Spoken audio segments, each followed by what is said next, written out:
Hi all, എല്ലാവർക്കും P S C മെൻറ്ററിലേക്ക് സ്വാഗതം. അപ്പോൾ നമ്മൾ വി എഫ് ആയിട്ട് ബന്ധപ്പെട്ട ഒരു വീഡിയോ ചെയ്തായിരുന്നു. അത് എപ്പോൾ വരും എന്നുള്ളത്. നമ്മൾ അടുത്ത് പറയാൻ പോകുന്നത് ബെവ്കോ എൽ ഡി സി ആണ്. Beverages corporation L D C അതാണ് ഈ പോസ്റ്റ്. അപ്പോൾ ഇത് പറയുന്നതിന് മുമ്പ് അല്ലെങ്കിൽ ഇതിൻ്റെ നോട്ടിഫിക്കേഷൻ കാര്യങ്ങളെല്ലാം പറയുന്നതിന് മുമ്പ് ഒരു കാര്യം വളരെ വ്യക്തമായിട്ട് പറയാം. നമ്മളൊരു പി എസ് സി പരീക്ഷ എഴുതാൻ പോകുന്ന ഏതൊരു ആസ്പിരൻറ്റും, അത് ഫ്രഷേഴ്സ് ആയിക്കോട്ടെ അല്ലെങ്കിൽ കുറേ വർഷങ്ങളായിട്ട് ഈ പി എസ് സിക്ക് വേണ്ടി വർക്ക് ചെയ്യുന്നവരായിക്കോട്ടെ, തളർന്നു പോകാനല്ല നിങ്ങൾ പഠിക്കുന്നത്. അല്ലെങ്കിൽ ഈ ഒരു പോസ്റ്റ് ഏത് പോസ്റ്റ് കിട്ടിയാലും അപ്പോൾ ചിലർ പറയാറുണ്ട്, അയ്യോ ഇത് വലിയ വേക്കൻസി ഒന്നുമില്ല, അല്ലെങ്കിൽ ഇത് കഴിഞ്ഞ പ്രാവശ്യം ലിസ്റ്റ് വന്നവർക്ക് ഒരുപാട് പേർക്ക് ജോലി കിട്ടിയിട്ടില്ല. അങ്ങനെയുള്ള ചിന്തയാവരുത്. കാരണം ഒരു ലിസ്റ്റ് വന്നാൽ എന്തായാലും കുറേ പേർക്കെങ്കിലും അതിനകത്ത് ജോലി കിട്ടുന്നുണ്ട്. ആ ജോലി കിട്ടിയവരുടെ ഇടയിൽ നമ്മൾ എങ്ങനെ ആവാം എന്നുള്ളതാണ് നമ്മൾ ചിന്തിക്കേണ്ടത്. അല്ലാതെ പോയവരെ കുറിച്ചിട്ടോ അല്ലെങ്കിൽ നഷ്ടപ്പെട്ടവരെ കുറിച്ചിട്ടോ നമ്മൾ ചിന്തിച്ചുകൊണ്ട് ഇരിക്കരുത്. അത് പറഞ്ഞുകൊണ്ട് തന്നെ വീഡിയോ തുടങ്ങുകയാണ്. ബെവ്കോ എൽ ഡി സി നോക്കുക. Kerala state beverages corporation limited. ഇത് ബിവറേജിൻ്റെ ഔട്ട്ലെറ്റുകളിലും അതുപോലെ തന്നെ ഓഫീസിലും ഈ പോസ്റ്റുണ്ട്. ബിവറേജസ് കോർപ്പറേഷനിലെ എൽ ഡി സി 9190 മുതൽ 10780 വരെയാണ് ശമ്പള സ്കെയിൽ. ഇത് കഴിഞ്ഞ നോട്ടിഫിക്കേഷൻ 2021 മുമ്പ് നോട്ടിഫിക്കേഷൻ വന്നത്. അതിൻ്റെ അടിസ്ഥാനത്തിലാണ് പറയുന്നത്. പുതിയ നോട്ടിഫിക്കേഷൻ വന്നിട്ടില്ല. കാറ്റഗറി നമ്പർ 558 2021 എന്നുള്ള രീതിയിൽ 2021 വന്നിട്ടുണ്ടായിരുന്നു.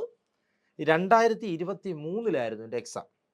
അതിൽ പ്രധാനപ്പെട്ടൊരു കാര്യം, നമ്മുടെ ലിസ്റ്റ് നിലവിൽ വന്നതാണ്. 6/2/2024 ലിസ്റ്റ് നിലവിൽ വന്നു.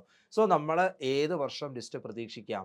2027 ഫെബ്രുവരിയിൽ. കാരണം 2024 ഫെബ്രുവരിയിൽ ലിസ്റ്റ് വന്നുവെങ്കിൽ സ്വാഭാവികമായും 2027 ഫെബ്രുവരിയിൽ അടുത്ത ലിസ്റ്റ് വരണം. അങ്ങനെയാണ് എന്നുണ്ടെങ്കിൽ ഈ വർഷം അവസാനത്തോടുകൂടി നമ്മൾ ജൂൺ കഴിഞ്ഞ് എപ്പോൾ വേണോ പ്രതീക്ഷിക്കാം. അടുത്ത ഒരു 6 മാസത്തിനകത്ത് നോട്ടിഫിക്കേഷൻ വരാൻ സാധ്യതയുള്ളൊരു പോസ്റ്റാണ്. 2026 എക്സാം നടത്തി 27 ലിസ്റ്റ് വരുന്ന രീതിയിലായിരിക്കും എന്ത് ചെയ്യുന്നത്, ഇതിൻ്റെ ബാക്കിയുള്ള കാര്യങ്ങൾ. അപ്പോൾ പഠനം ഇപ്പോൾ തുടങ്ങുക എന്ന് പറയാൻ വേണ്ടിയിട്ടാണ് ഈ വീഡിയോ ആയിട്ട് വന്നത്. നോട്ടിഫിക്കേഷൻ കഴിഞ്ഞതിന് ശേഷം നമുക്ക് പഠിക്കാം എന്ന് വിചാരിച്ചിരിക്കരുത്. കാരണം വില്ലേജ് ഫീൽഡ് അസിസ്റ്റൻ്റ് ഉണ്ട്, ഇപ്പം ബെവ്കോ എൽ ഡി സി ഉണ്ട്, അതുപോലെ കുറേ പോസ്റ്റുകളുണ്ട്. 10th 12th ലെവലിലേക്കുള്ള പരീക്ഷകൾ വരുന്നുണ്ട്. അപ്പോൾ അതിനെല്ലാം കൂടി ഒരുമിച്ച് ഇപ്പോഴേ എന്ത് ചെയ്ത് തുടങ്ങുക, പഠിച്ചു തുടങ്ങുക. അല്ല ഓരോ നോട്ടിഫിക്കേഷൻ വന്നതിന് ശേഷം പഠിക്കാൻ വേണ്ടി ഞാൻ എപ്പോഴും സ്റ്റഡി പ്ലാൻ പറയുമ്പോൾ എല്ലാ വിദ്യാർത്ഥികളോടും പറയുന്നൊരു പോയിന്റ് ഉണ്ട്. 4 മണിക്കൂറെങ്കിലും ഒരു ദിവസം മിനിമം മാറ്റി വയ്ക്കാൻ നിങ്ങൾക്ക് സമയം ഉണ്ടാവണം. അത് ഈ ജോലിക്ക് പോകുന്നവരെ കൂടെ കണ്ടിട്ടായി പറയുന്നത്. രാവിലെ 2 മണിക്കൂർ, വൈകിട്ട് 2 മണിക്കൂർ, ഈ രീതിയിൽ ഇപ്പോഴേ പഠിച്ചു തുടങ്ങിക്കോളൂ. അപ്പോൾ പിന്നെ നമുക്ക് ഈ പ്രശ്നമില്ല. റാങ്ക് ലിസ്റ്റ് കയറുമെന്നോ അല്ലെങ്കിൽ കഴിഞ്ഞ റാങ്ക് ലിസ്റ്റ് എത്ര പേർക്ക് ജോലി കിട്ടിയെന്നുള്ള ടെൻഷൻ്റെ ആവശ്യമില്ല. നമ്മൾ സുഖമായിട്ട് കയറിപ്പോവും. മനസ്സിലാവും. അപ്പോൾ ഈ വർഷം തന്നെ വരാൻ സാധ്യതയുള്ള ഒരു പോസ്റ്റാണ് ഏത്, ബെവ്കോ എൽ ഡി സി. ഇനി നോട്ടിഫിക്കേഷൻസ് വരുന്നതിനെ കുറിച്ചിട്ടും നോട്ടിഫിക്കേഷൻസ് കൂടുതൽ കാര്യങ്ങൾ അറിയുന്നതിന് വേണ്ടിയിട്ടും നമ്മുടെ ടെലഗ്രാം ചാനലൊന്ന് എല്ലാവരും ഒന്ന് ജോയിൻ ചെയ്യുക. പി എസ് സി മെൻറ്റർ എന്നൊരു ടെലഗ്രാം ചാനലുണ്ട്.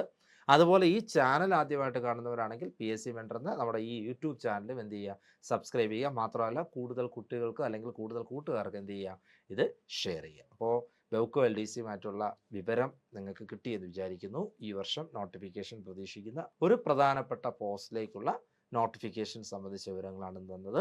അടുത്ത നോട്ടിഫിക്കേഷനും അല്ലെങ്കിൽ അടുത്ത വിവരങ്ങളുമായിട്ട് വീണ്ടും ഞാൻ വരുന്നതായിരിക്കും. അടുത്ത വീഡിയോയിൽ കാണുന്നവരെ താങ്ക് യു.